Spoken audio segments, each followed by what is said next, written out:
Good morning, everyone. It's Sunday, May the 8th. Happy Mother's Day to those of you who are mothers. Um, and I am talking to you from a hotel room in London, outside of London, Heathrow Airport. So, Mother Beatrice and Master Cara have just left an hour or so ago to catch their flights home. So we're all headed your way now. They'll be home today, and I'll be home on Thursday. So we'll be in touch then for what's next for us. But it is Sunday, and I wanted to come on for a little bit and speak to you about our travels in the Glastonbury and London area, which I haven't done for a few days, and also to have this be your Sunday service to be thinking about and meditating in Avalon and sending the Temple of Avalon with all of our friends there, all of our friends who are now incarnated in the body, and all of our friends in the spirit, the saints and angels and helpers of our souls that we call on to make change in the energy of the earth and make change in the energy of our being, which of course is our earth and our temple. So behind me here, you see Stonehenge, and we visited Stonehenge a couple of days ago. The days were kind of blurring together, so I can't really remember which day it was. And yes, it was Friday. So Stonehenge was a really astonishing experience of the heart of the world. And we spoke before about the heart of the world, about the heart chakra, about Glastonbury, Stonehenge, and this other location in Shaftesbury that is the residence of a 2,000 plus year old yew tree. And these three centers of energy make up the heart of the Mother Earth, or they have direct access to, let's say, the heart of the Mother Earth. And similar to how we are in our own person, when we have to move from our thinking mind, our intention, to what's behind that, what our motivation is for what we do and say and think and feel, and how how we can tune into the subtler nature, the subtler energy of our own spirit in order to follow the guidance of the heart. So, because the world mind is so thick with um, things that the Bible might call sin, but we can call distraction, the distractions of materialism, the distractions of money, the distractions of power and prestige, and um,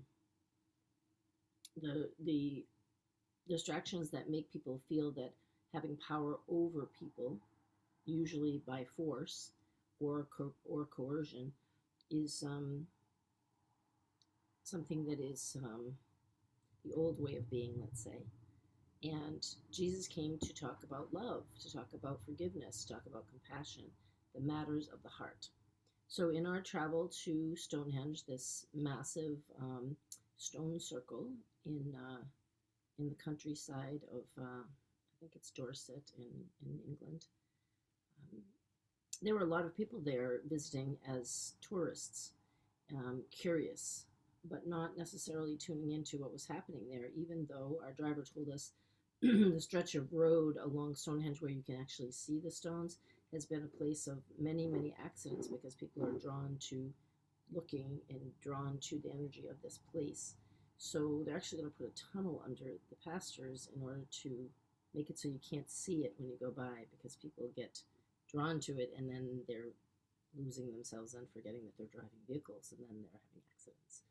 So it is an interesting and powerful place. And when we walked up to it, there were a lot of people around, a lot of people talking. So I tuned in by putting some music in my headphones and putting my feet on the grass, excuse me, as close as you can get. There's a cord that you can't go very close, but probably in some places within maybe 50 feet or so of the stones. But you can definitely feel the energy of this magnificent place and the intention with which it was set up.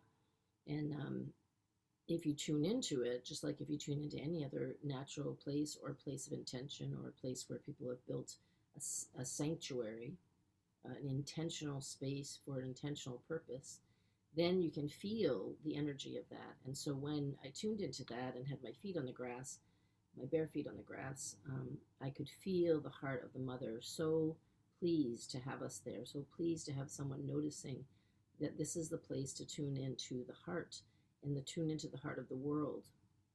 And so Mother Beatrice and Master Car and I stood for a long time just tuning into that and thanking the mother for responding to our desire for the heart of the world to move out into the world and for the mind of the world to be transformed by that love, by that sweetness, which is the energy that I would call what I felt there.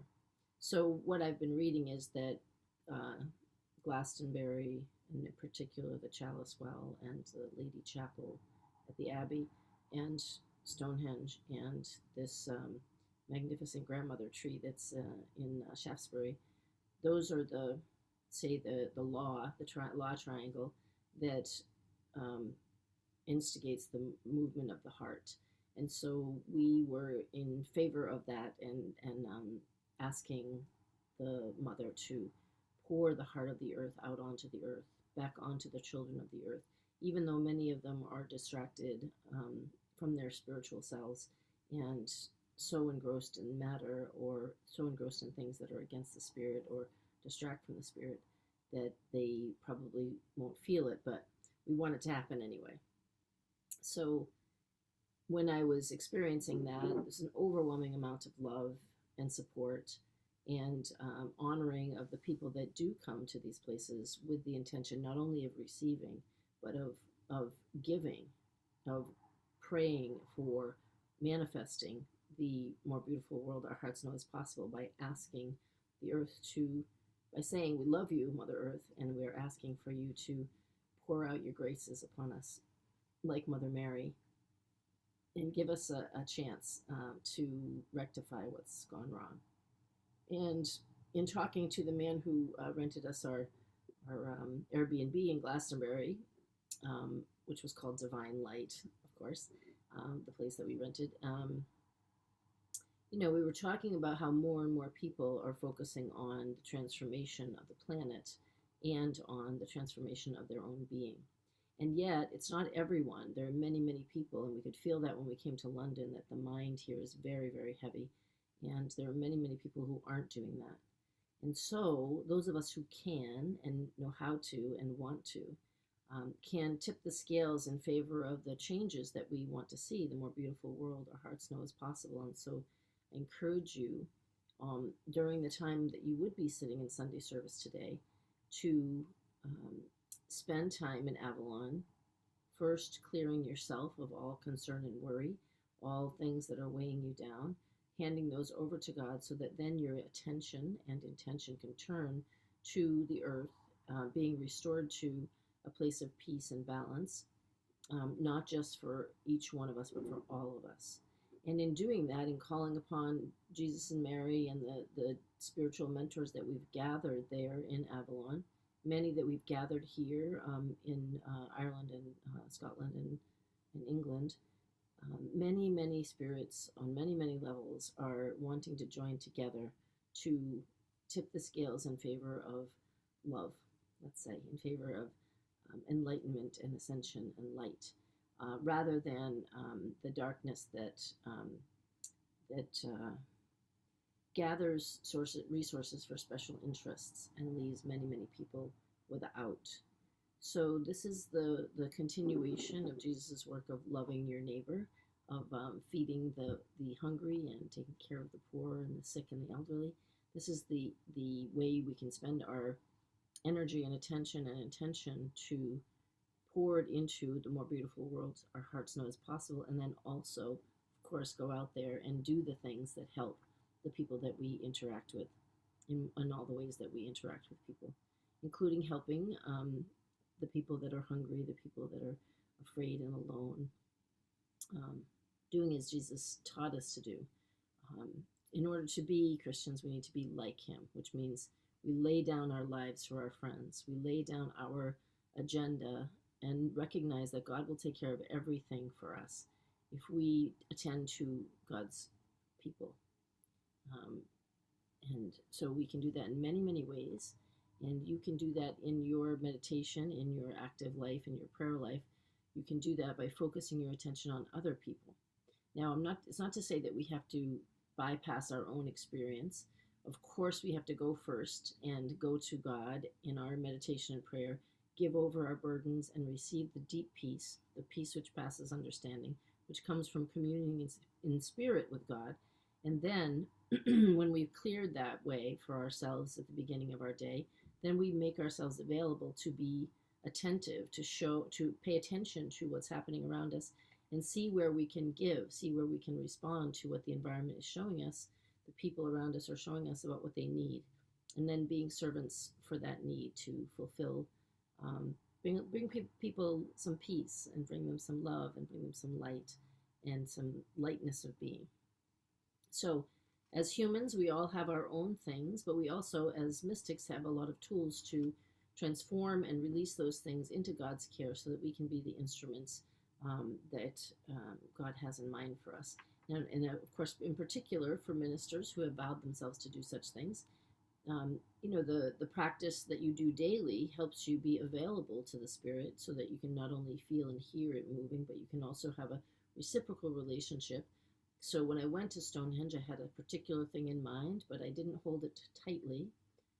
What I wanted was for the light to penetrate the earth here at Stonehenge, and to open up the heart chakra of the world for the sake of humankind, to pray to, or to supplicate the heart of the earth, to say, we need you, we want you, please come, please ignore the ones who are distracted or asleep, and just come for all of us, So like if you were a child and you were going to your mother and saying, oh, please forgive my younger brother or sister because they don't know what they're doing, and they didn't mean it, and they've lost themselves. Please forgive them, and please love us anyway.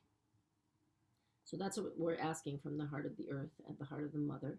We can ask that from Mother Mary, from any of the feminine mentors, and any of the feminine energies that we can tap into, even in our own selves, to tap into our hearts, which is the feminine nature, to have compassion, love, and support for all beings and for the earth. So we're restoring ourselves to right relationship with the feminine energy, with the earth, with the mother, and in doing so, restoring our hearts, which will then, of course, create the more beautiful world that we know is possible by being a more peaceable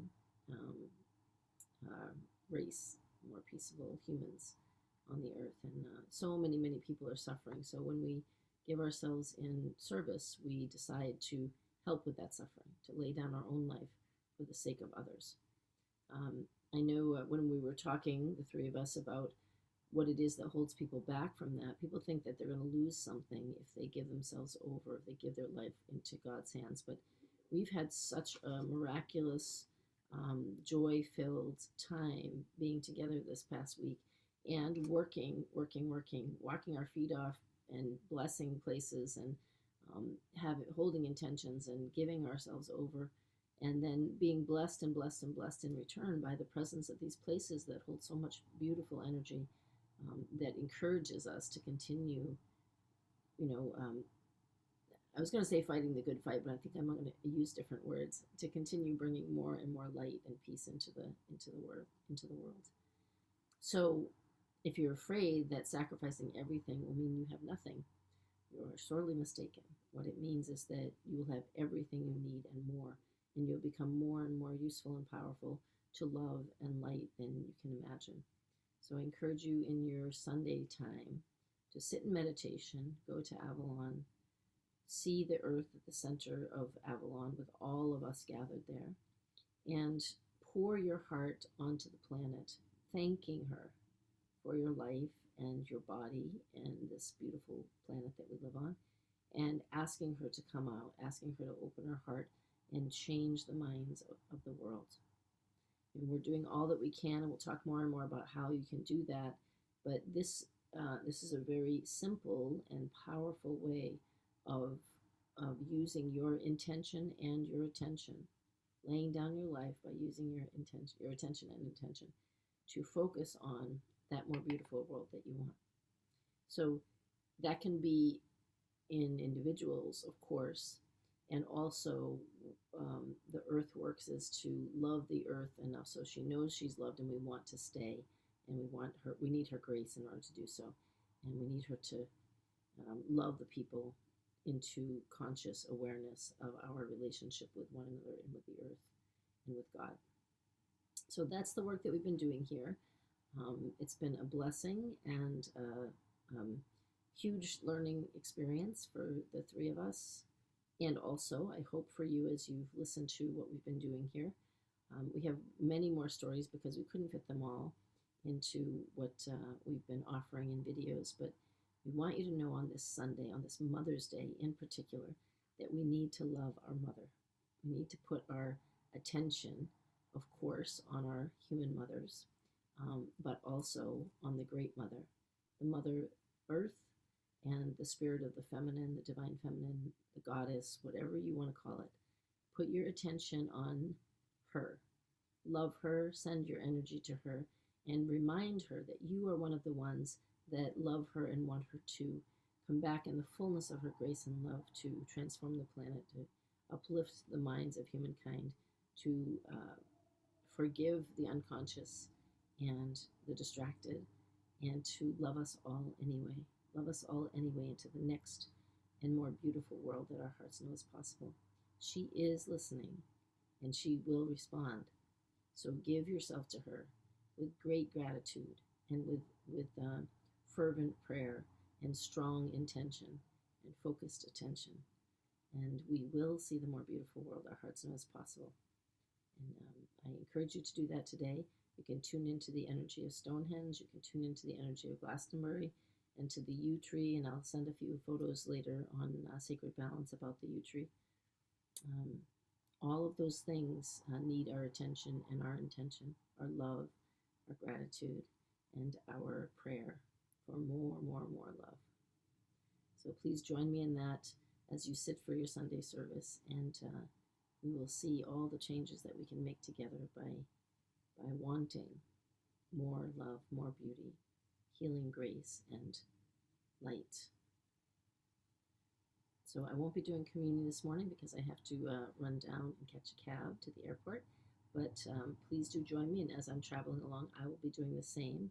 So you can tune in to me there in Avalon, and let's let the Mother know very strongly today how beloved she is. If you can get out in nature and send your love to nature and tune into the places that you're going, the natural elements of stones and water and trees and flowers and birds and sky, really tune into it and send your gratitude and joy back to the Mother for all of the beauty, all the love that surrounds us. Let her know that you're paying attention and that you are grateful and that you want her way, the way of the heart, to overcome the mind of this planet, which has been off course for some time now. So deep peace to you in your day, and I hope to see you in Avalon and feel you there. And please send your travel blessings to Mother Beatrice and Master Cara. I'm off to Germany, to Frankfurt and Mannheim this morning to visit with my niece and nephew who just had a new baby. So I'll be there for a few days before I travel home on Thursday. So peace to you, much love to you, and get out there and love the Mother, will you? All right, peace.